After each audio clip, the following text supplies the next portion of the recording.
সাথে একটা জিনিস শেয়ার করি। দেখুন এখন রাত 10টা বাজতে 10 মিনিট বাকি, আর আমরা রাত্রে কি খাবো সেটা চিন্তা ভাবনা করতেছি। দিনের বেলা আমাদের রান্না হয়েছিল খাসির মাংস, ঠিক আছে, আমি দেখাইনি। আর এখন তারপর আমরা রাত্রে কি খাবো, এই যে যা বলা তাই কথা। এই যে আমার দিদি ফ্রাইড রাইস বানাচ্ছে, আর হলো চিলি চিকেন।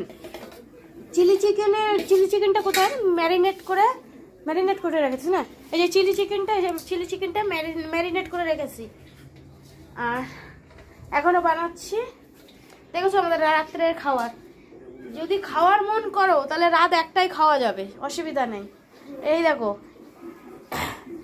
এই যে soya sauce, dark soya sauce, chilli,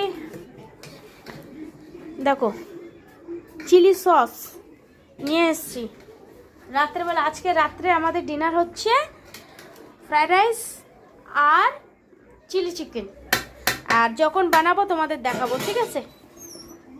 দেখতে পেয়েছো? দেখো প্রসেসটা তোমরা দেখো।